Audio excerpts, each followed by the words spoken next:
사도행전 17장 1절에서 15절 말씀. 그들이 암비볼리와 아볼로니아로 다녀가 데살로니가 이르니 거기 유대인의 회당이 있는지라.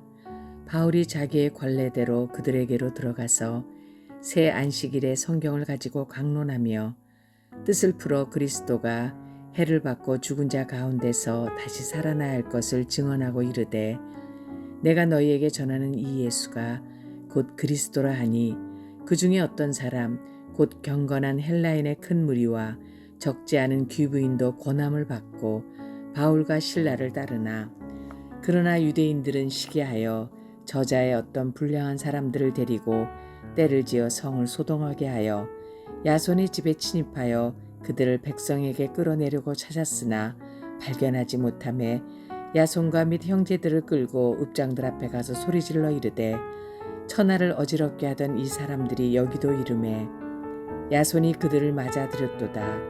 이 사람들이 다 가이사의 명을 거역하여 말하되, 다른 임금 곧 예수라 하는 이가 있다 하더이다 하니, 무리와 읍장들이 이 말을 듣고 소동하여 야손과 그 나머지 사람들에게 보석금을 받고 놓아주니라. 밤에 형제들이 곧 바울과 실라를 베레아로 보내니 그들이 이르러 유대인의 회당에 들어가니라. 베레아에 있는 사람들은 데살로니가에 있는 사람들보다 더 너그러워서 간절한 마음으로 말씀을 받고 이것이 그러한가 하여 날마다 성경을 상고하므로 그 중에 믿는 사람이 많고 또 헬라의 귀부인과 남자가 적지 아니하나, 데살로니가에 있는 유대인들은 바울이 하나님의 말씀을 베레아에게서도 전하는 줄 알고 거기도 가서 무리를 움직여 소동하게 하거늘 형제들이 곧 바울을 내보내어 바다까지 가게 하되 실라와 디모데는 아직 거기 머물더라. 바울을 인도하는 사람들이 그를 데리고 아덴까지 이르러 그에게서 실라와 디모데를 자기에게로 속히 오게 하라는 명령을 받고 떠나니라. 아멘.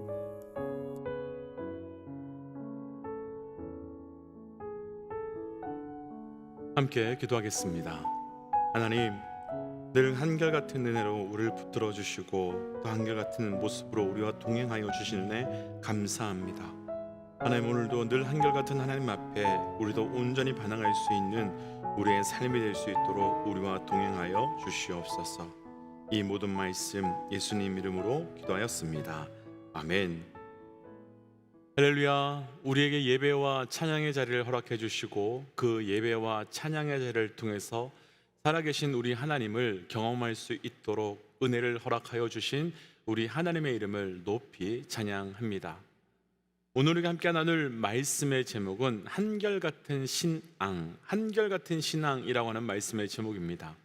먼저 오늘은 8월의 첫날입니다. 지난 한 달도 믿음으로 살기 위해서 애쓰신 우리 믿음의 동역자들을 주의 마음 다하여 축복하고 더불어 8월 한 달도 믿음으로 끝까지 승리하시기를 도전합니다.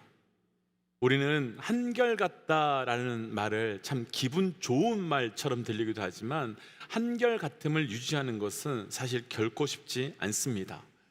그런데 사도 바울의 삶을 보면 이 사람은 어떻게 이렇게 한결같이 살 수 있을까라는 생각이 듭니다. 1차, 2차 전도 여행 내내 바울은 가는 곳마다 참 많은 어려움을 당했었지요. 환영해주는 사람이 없었고 기다려주는 사람도 없고 돌에 맞기도 하고 또 감옥에 갇히기도 했습니다. 그리고 그가 당한 고난과 역경은 표현할 수 없을 정도로 아주 많았습니다. 이 정도면 지칠 법도 하고 또 그만둘 법도 한데도 사도 바울은 진짜 한결같은 신앙, 한결같은 믿음으로 끝까지 모든 것을 감당해냅니다. 심지어 감옥에서도 한결같습니다. 오늘 말씀의 주제는 딱 한 가지입니다. 상황과 환경은 계속 변하지만 어떻게 우리의 신앙은 한결같은 믿음으로 나아갈 수 있을까? 우리는 어떻게 한결같은 믿음의 사람이 될 수 있을까? 오늘 말씀을 통해 우리 인생이 한결같은 신앙을 가지는 그 주의 백성 되시기를 주의 이름으로 도전합니다. 한결같은 신앙 첫 번째, 오늘 본문 중에요, 우리 1절과 2절 말씀 함께 좀 읽어보죠. 1절과 2절입니다. 그들이 암볼리아와 암볼리아로 다녀가 데살로니가에 이르니 거기 유대인의 회당이 있는지라. 바울이 자기의 관례대로 그들에게로 들어가서 새 안식일에 성경을 가지고 강론하며. 아멘.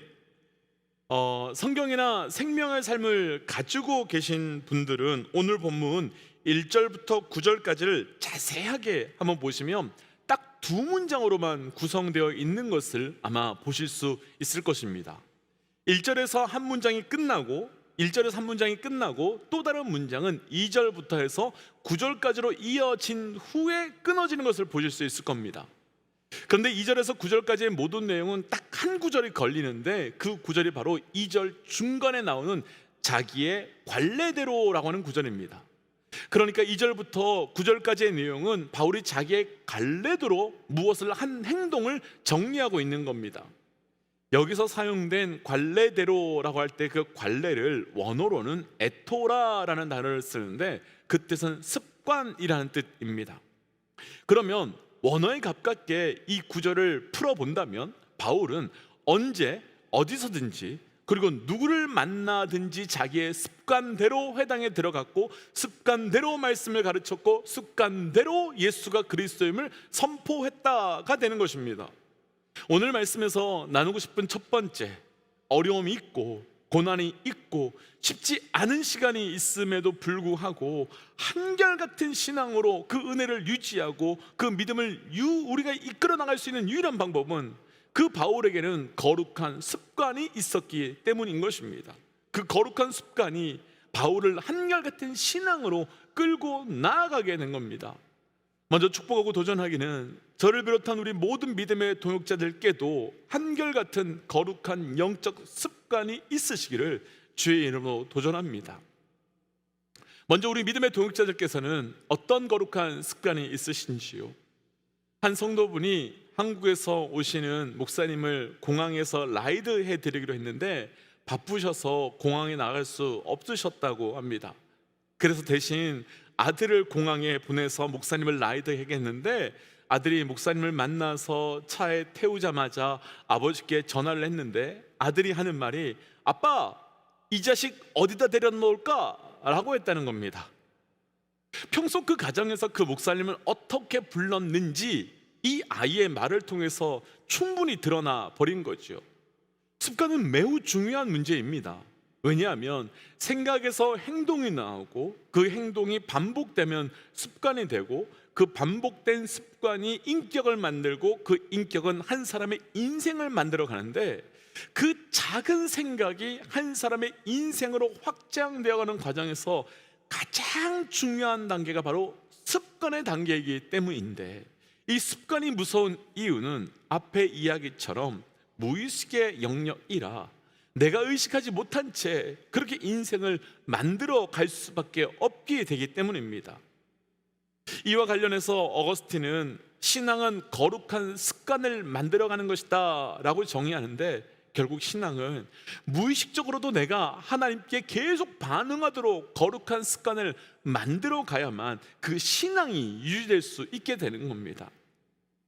그 거룩한 습관 중에 오늘 말씀에서 나오는 바울의 첫 번째 습관은 조금 전에 우리가 읽었던 2절 말씀에서 나오는데 바울은 어디를 가든지 어디에 있든지 말씀을 가르치며 예수가 그리스도시며 예수가 십자가의 죽음과 부활을 증언하며 선포한 말씀의 습관이 그에게 있었다라고 증언합니다.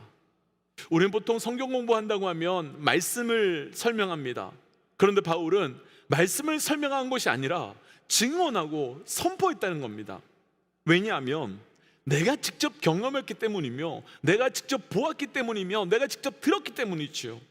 그러니까 바울에게는 입만 열면 복음을 전하고 입만 열면 예수를 증거하는 습관이 있을 수밖에 없었던 것이고 우리가 말씀을 보아서 알지만 바울은 심지어 감옥에서조차도 말씀을 증언하는 습관을 가지고 있었습니다.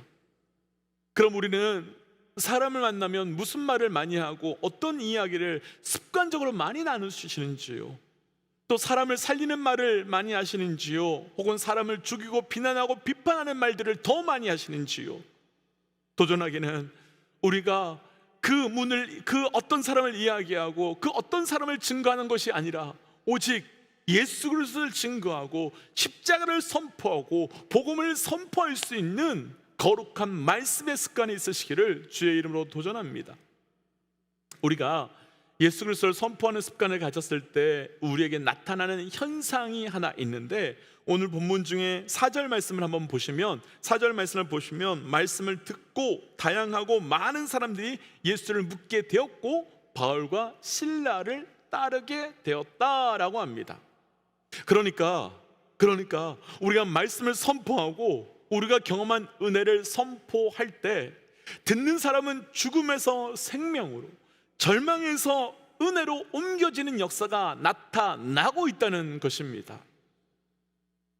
샌디에고에는 미국에서 가장 빠르게 성장하는 교회 가운데 한 교회가 있는데요, 그 교회의 담임 목사님께서 처음부터 목회를 하신 분이 아니라 과거에 월남전 참전 용사였다가 전쟁이 끝나고 돌아왔는데 이후에 전쟁 증후군으로 인해서 너무 힘들어서 알코올 중독에 빠졌다고 합니다.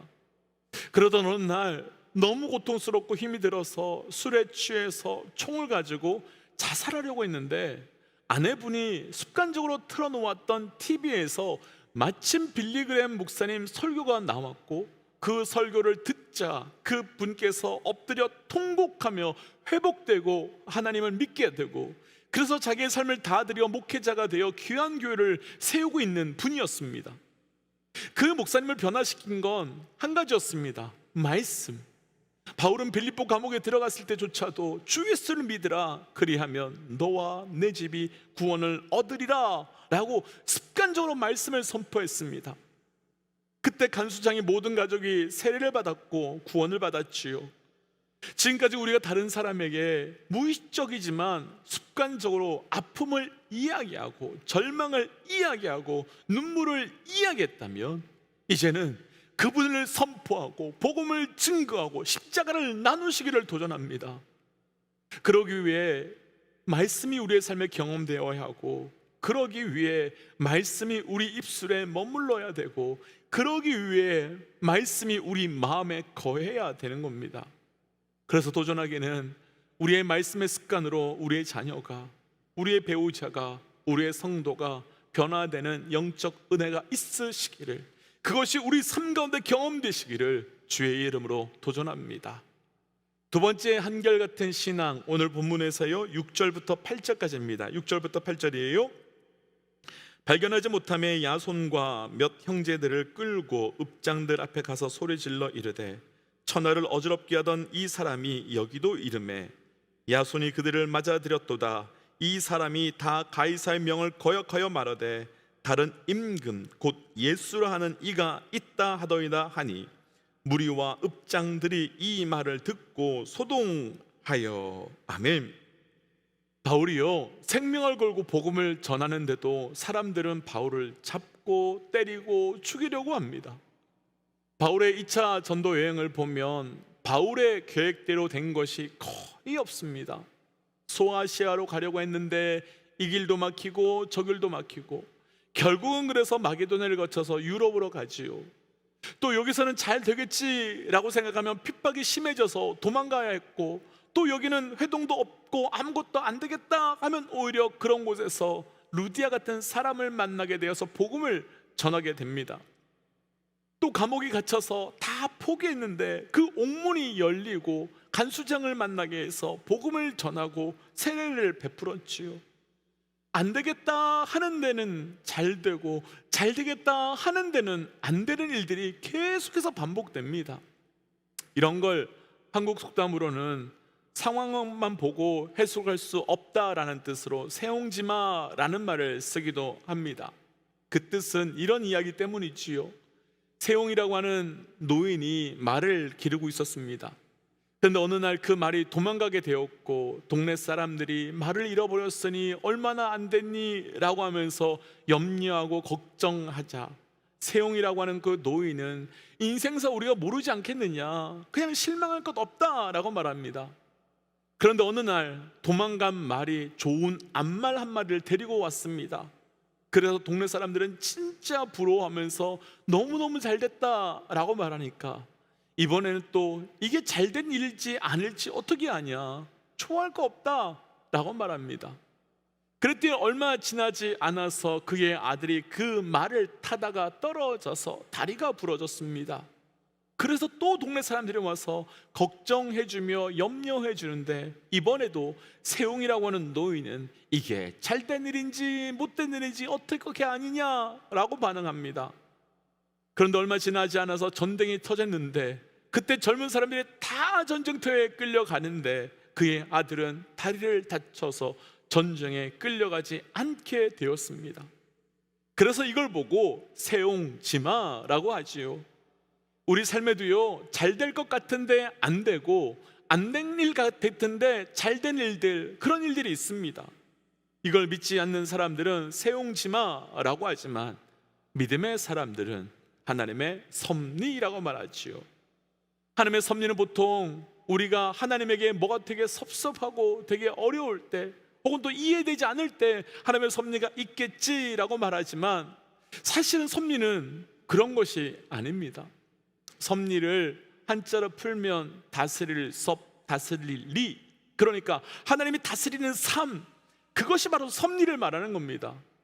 그러니까 바울이 그런 상황에서도요, 바울이요, 어떤 상황에서도요 정말 흔들리지 않고 한결같을 수 있었던 이유는 그의 삶에서 하나님의 섭리를 믿고 그 섭리, 하나님의 통치 앞에 반응했기 때문입니다. 우리는 요셉이 왜 형들에게 버림받았는가 라고 묻는데, 섭리는 이스라엘 민족을 위한 준비라고 말합니다. 우리는 눈먼 자가 누구의 죄 때문에 눈 멀었는가 라고 묻는데, 섭리는 하나님의 영광을 위한 것이라 라고 답합니다. 우린 내 삶의 문제로 고통스러워하고 아파하는데, 하나님의 섭리는 하나님의 뜻을 위한 것이라고 말씀하십니다.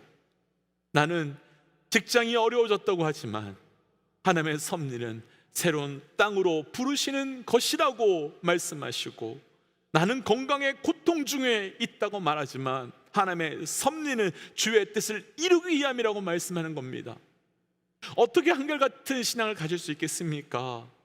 우리 삶의 기준을 상황이나 사람이 아니라 하나님의 섭리로 선택하고 정하는 것 때문입니다. 그러니 흔들리지 않을 수 있고, 그러니 한결같을 수 있지요. 사랑하는 믿음의 동역자 여러분, 우리 삶 가운데 하나님의 섭리가 있음을 믿고 그 섭리를 따라 반응하며, 그래서 한결같은 신앙의 사람 되시기를 주의 이름으로 축복하며 도전합니다. 그래서 말씀을 기억하며 이렇게 좀 기도하고 싶습니다. 하나님, 한결같은 신앙의 삶이 되기 위해 내 삶의 거룩한 습관이 더욱더 깊어지게 하여 주시고, 또한 하나님의 섭리를 볼 수 있는 영적 눈을 열어 주옵소서라고 함께 기도하겠습니다. 함께 기도할까요? 하나님, 오늘 주셨던 말씀을 들고 기도하며 나아갑니다. 하나님, 한결같은 신앙으로 살아가기를 원합니다. 하나님, 한결같은 신앙으로 살아가기 위하여 하나님 내 안에 거룩한 습관이 내 삶에 시작되게 하여 주시고, 특별히 말씀의 습관과 은혜의 습관이 시작되게 하여 주시옵소서. 하나님, 내가 기준과 상황에 반응하는 것 아니라 그 안에 역사하시고 계시는 주의 그 섭리 앞에 반응하게 하여 주시고, 그 섭리를 통한 주의 일하심이 우리에게 고백되게 하여 주옵소서. 하나님, 우리의 삶에 한결같은 믿음으로 한결같은 신앙으로 나아가는 자 되길 원합니다. 하나님, 그러기 위하여 하나님 내 안에 거룩한 영적 습관이 부어지게 하여 주시사, 하나님 그래서 말씀을 따라 나아가는 영적 거룩한 습관으로 주의 뜻 앞에 반응케 하여 주옵소서. 하나님, 내가 한결같이 나아가기 위하여 한결같지 않는 상황과 환경과 사람에 반응하는 것 아니라 한결같은 하나님의 섭리 통치함에 반응함으로 오늘도 온전히 한결같이 나아갈 수 있는 우리 삶이 되게 하여 주옵소서. 이 모든 말씀 예수님 이름으로 기도하였습니다. 아멘. 사랑하는 믿음의 동지 여러분, 우리 오늘 거룩한 습관 하나씩 만들어 보시는 건 어떻겠습니까? 시간을 정하시고 기도의 자리로, 시간을 정하시고 말씀의 자리로 나아가십시오. 그 거룩한 습관이 우리를 한결같이 주 앞으로 이끌어 갈 것입니다. 오늘 하루가 그런 하루 되시기를 주의 이름으로 축복합니다. 함께 선포하고 또 삶의 자리로, 기도의 자리로 돌아가지요. 함께 선포하겠습니다. 하나님은 살아계십니다. 아멘. 승리하십시오. 함께 기도하겠습니다.